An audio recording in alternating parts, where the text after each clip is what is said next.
Hello, here's Dr. Jane again, and this time I'm going to read you one of my very favourite stories.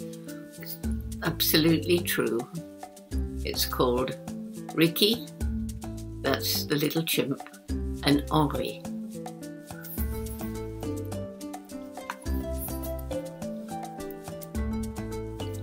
It's again illustrated by Alan Marks, and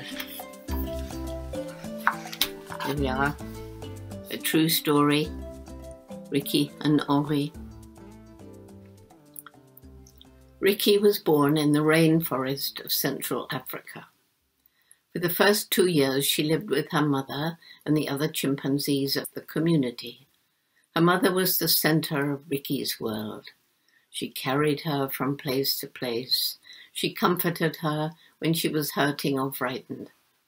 Every hour or so, more often if she wanted, Ricki could drink the good warm milk from her mother's breasts. Perhaps she had an older brother or sister. Perhaps her grandmother was alive. We shall never know. Because one day, probably at first light, when the chimpanzees were starting to leave their night nests and feed, a loud bang disturbed the peace of the forest.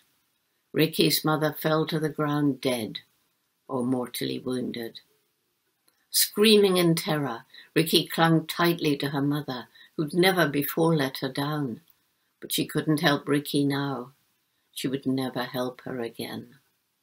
The hunter seized Ricki and pushed her into a tiny basket, while the infant chimpanzee, who didn't understand, went on screaming and screaming for her mother.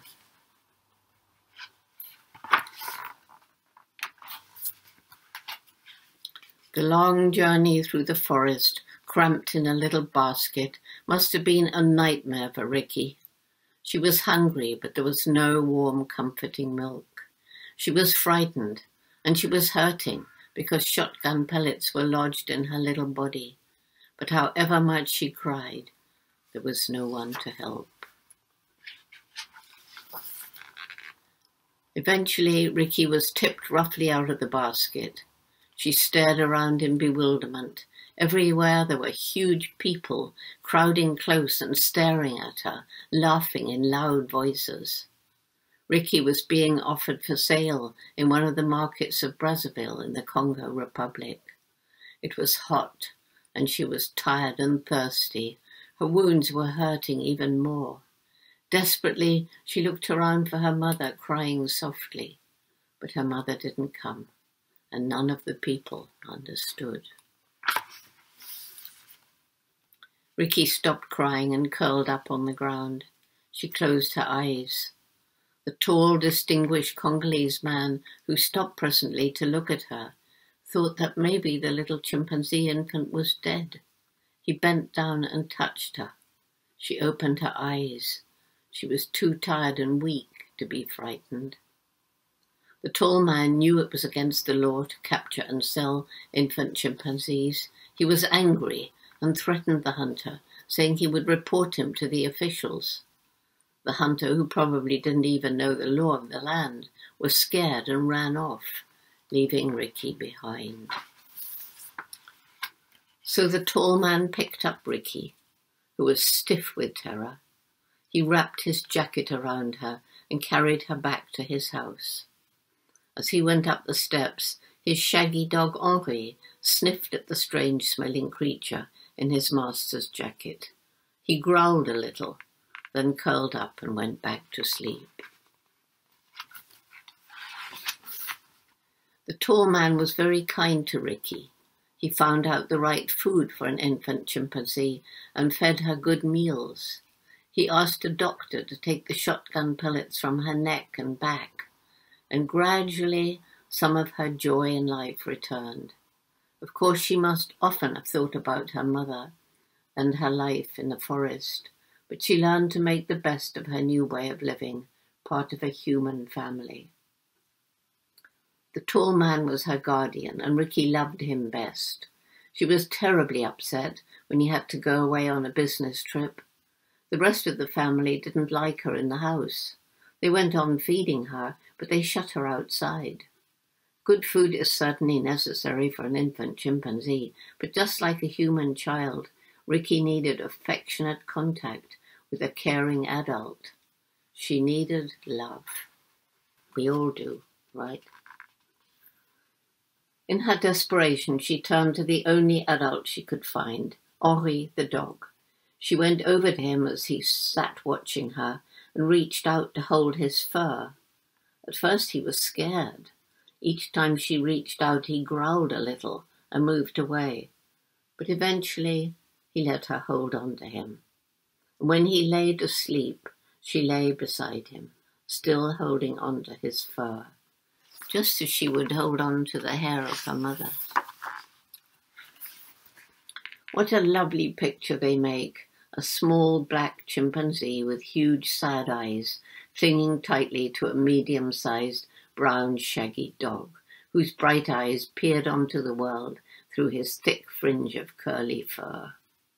When Henri went around the streets of Brazzaville, scrounging food from the dustbins, as all real dogs will do if they have an opportunity, Ricki went with him. She rode on his back, clinging on tight with arms and legs, just as if she was riding on her mother. And at night, she snuggled close beside him, holding his fur even when she was asleep. For several weeks, Ricki and Henri could be seen together in the streets or in the back garden of the big house where they lived. And then the tall man came back. Ricki was very pleased to see him and hugged and kissed him for a long time. But she still spent a lot of time riding about on Henri and sleeping close beside him when her human guardian was at work. At last the time came when Ricki was far too big and heavy for Henri. It was very important for her to live with others of her kind so that she could learn chimpanzee behavior, chimpanzee manners. And so, though sad to part with her, her guardian sent her to a sanctuary where many orphans like herself were cared for. Soon, Ricki made many new friends. And what about Henri? Wasn't he sad losing his chimpanzee friend? He was, of course, but not for long. The tall man felt sorry for his little brown dog, and so he found a new friend, another dog, dark and about the same size as Henri. So everyone was happy at the end.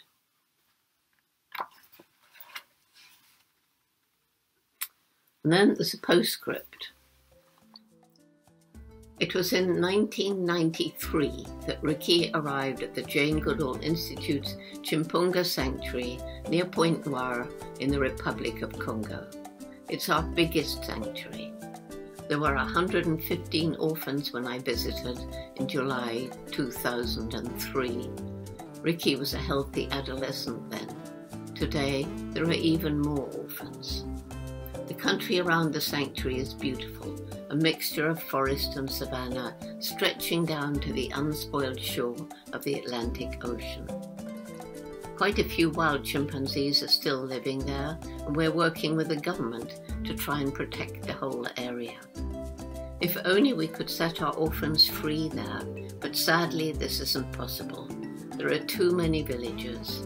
Our chimpanzees would almost certainly approach people who might either be hurt or hurt someone. Moreover, wild chimpanzees protect their territory fiercely from strangers and might well kill our orphans. We're trying to find a forest far from people and wild chimpanzees, but this isn't easy.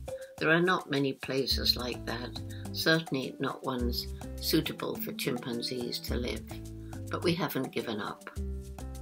If you would like to learn more about Chimpunga and our other sanctuary, Chimp Eden in South Africa, and about the work of the Jane Goodall Institute, check our website at www.janegoodall.org. You can learn how you can help us to care for Ricki. Once she needed her mother, then she needed Henri and her human guardian. Now she needs you. So do all the other orphans like her. You can adopt one. Lots of love from Jane Goodall.